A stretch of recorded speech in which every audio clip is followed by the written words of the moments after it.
Middle Corridor is fast becoming one of Eurasia's key transit routes, connecting China to Europe via Central Asia, the Caspian Sea, the South Caucasus, and Turkey. The project is changing the movement of goods across continents, but also redrawing the region's political and economic map.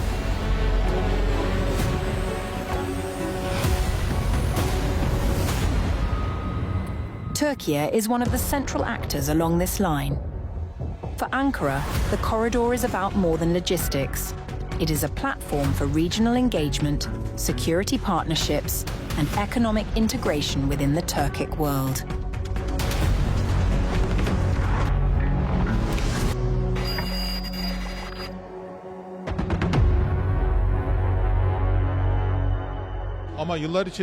Due to my previous role, I was familiar with Azerbaijan's defense industry products. But over the years, I have seen that Azerbaijan, mashallah, has truly advanced itself. And there is excellent cooperation with the Turkish defense industry as well.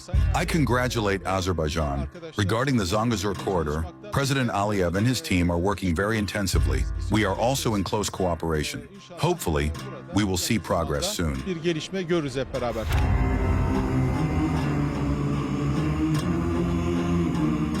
The Zangezur Corridor is one of the most discussed components of the Middle Corridor. The route would connect Azerbaijan and Turkey via Nakhchivan, further reducing transit times and opening new channels for commerce and cooperation. Beyond the economics, there are strategic implications. A direct link between Turkic states, bypassing traditional choke points. Corridors are of great value to us. You're carrying out construction works on the Azerbaijani side, both rail and road.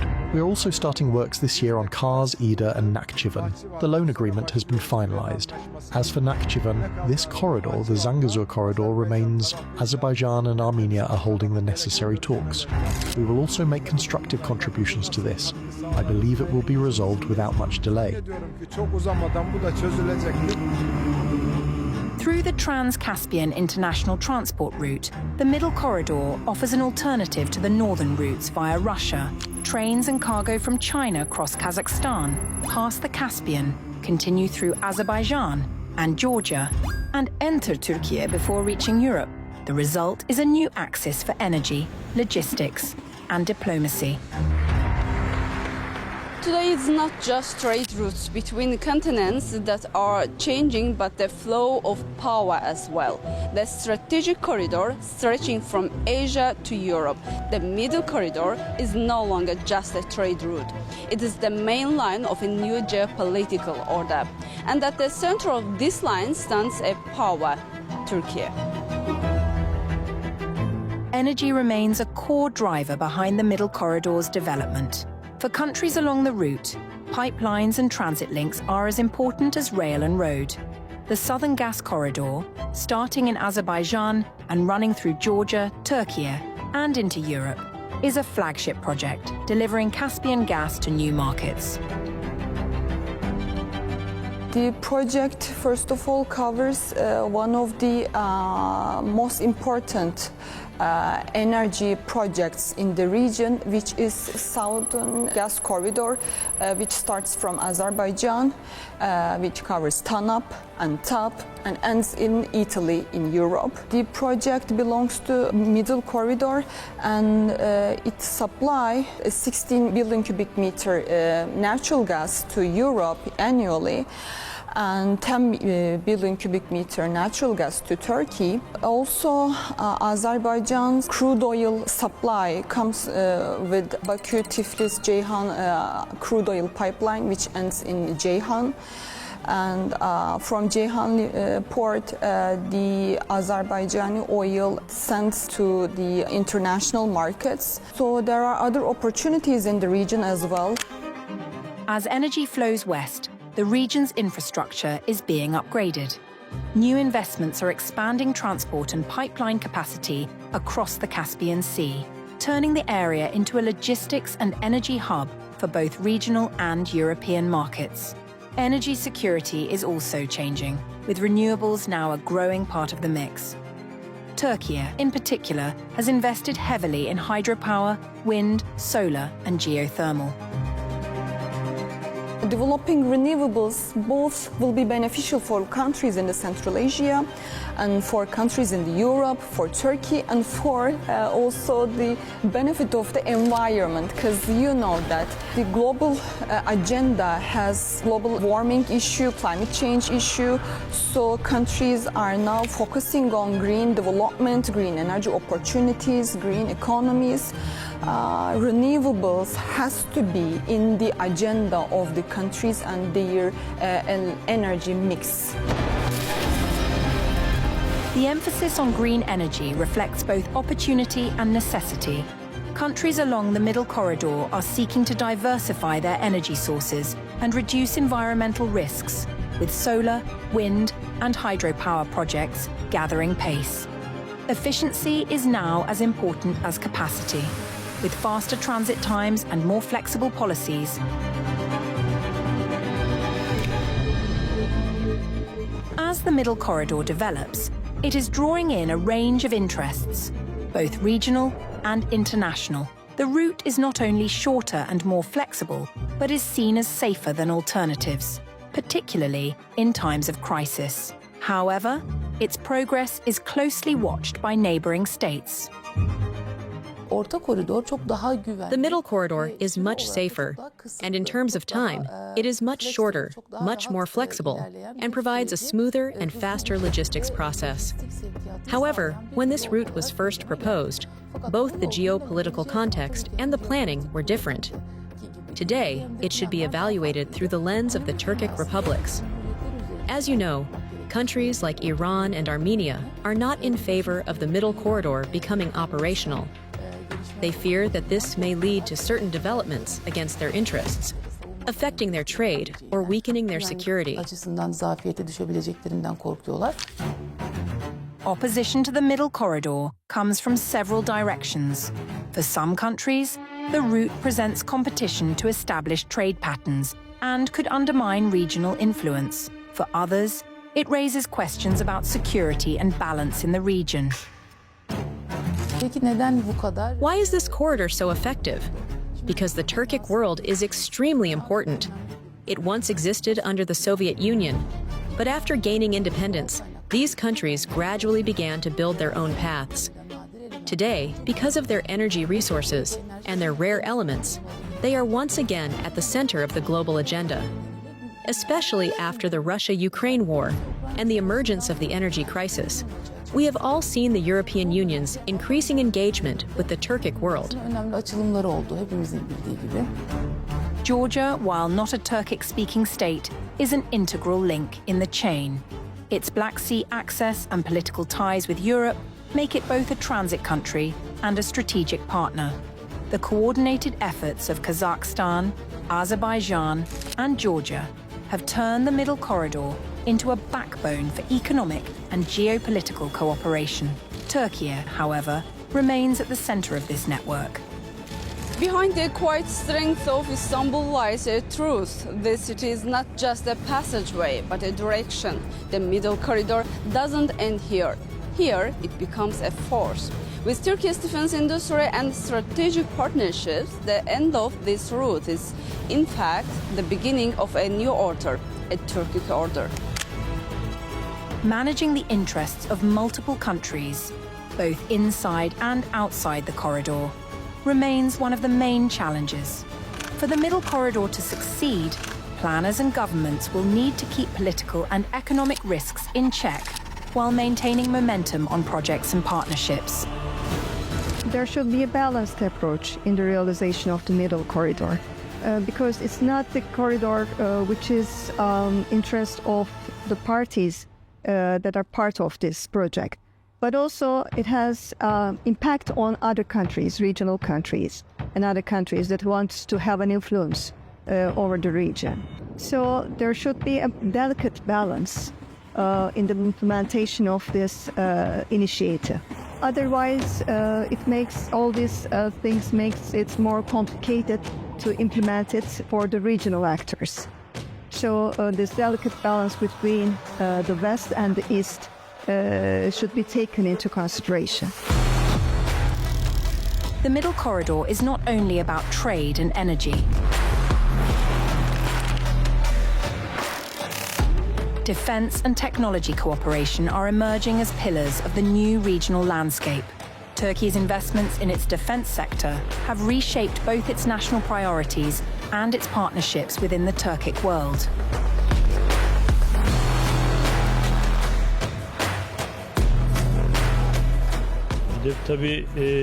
IDIF, of course, is not only aimed at Turkey, but also at the entire Turkic world.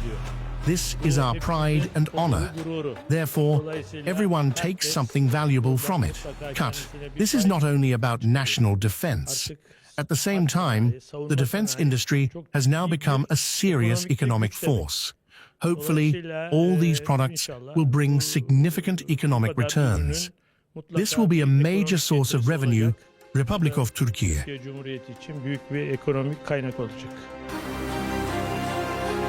Turkey's defense strategy now extends well beyond its borders. Its industry is focused on new technologies, from unmanned aerial vehicles to advanced missile systems, drawing the attention of partners across the region. This has helped anchor a network of defense cooperation, with joint projects and knowledge sharing becoming more common. We have carried Turkey into the Premier League with the National Technology Initiative. From aerial vehicles to land platforms, from naval systems to satellite systems, from air defense to missile systems, Turkey is advancing its indigenous and national capabilities to the highest level. The unique feature of the Turkish defense industry is this: we focus on paradigm-shifting, innovative fields. Therefore, all the projects we are working on are not the projects of yesterday, but of tomorrow.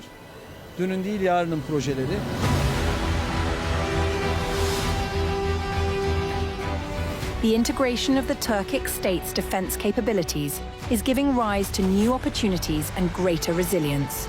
Turkey's agreements with partners, both in the region and beyond, have brought defense cooperation into the spotlight, not only for security but for economic growth.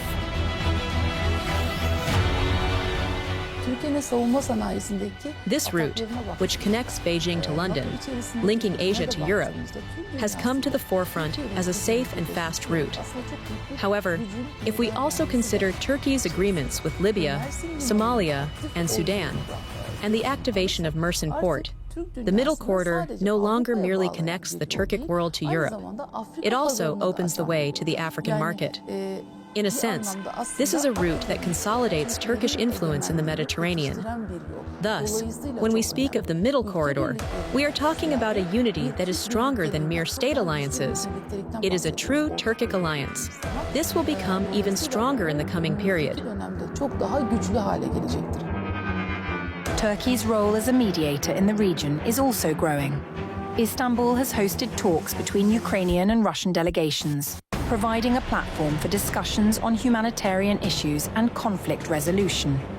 Istanbul talks were held between Ukraine and Russian delegation. And of course, there was not huge expectations from this meeting. Nobody was waiting for any miracle, because there were some statements made by Russian officials already.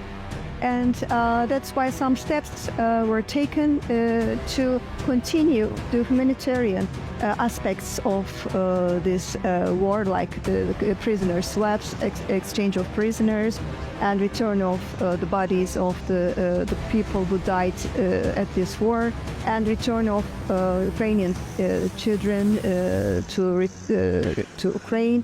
And these were some steps, but it failed to produce any ceasefire. And maybe the next meeting, we hope at least, there should be a way to ceasefire.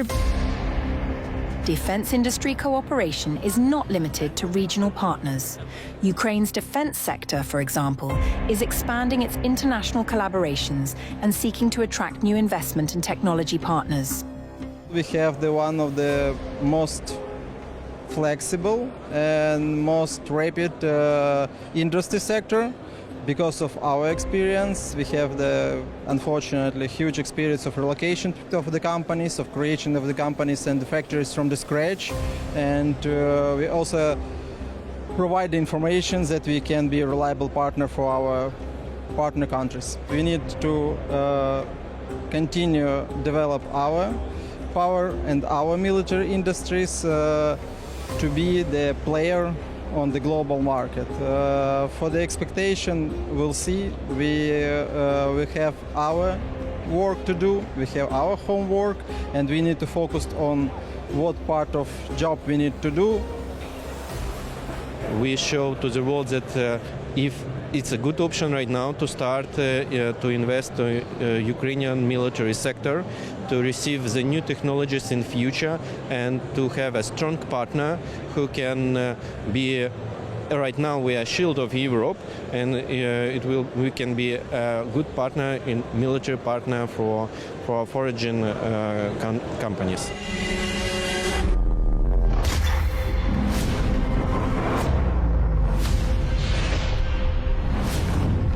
Turkey's collaboration with Azerbaijan in drone and defense technology has changed the security landscape in the South Caucasus. The use of Bayraktar drones during the 44-day war highlighted the growing impact of locally produced technologies.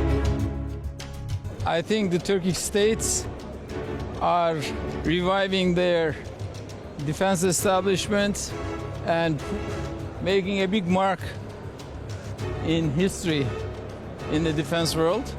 And Turkey has made a significant advancement in the last 20 years, especially in the field of unmanned systems. Similarly, what we see in Azerbaijan is a similar trend is growing in Azerbaijan as well. The new age of defense technology is being developed by Azerbaijani engineers. We have established Bayraktar Technology Azerbaijan a couple of years back, and the team there is a world-class team, highly educated Azerbaijani engineers. Major defense companies are increasing their footprint across the region, aiming to turn expertise and technology into long-term partnerships. We have new projects in ballistic missile and air defense technologies. These technologies are vital for national security and deterrence. Roketsan makes significant contributions not only to the defense of our own country, but also to friendly and allied nations. IDEF is an important platform for establishing international cooperation, and we will continue to support the development of the global defense industry.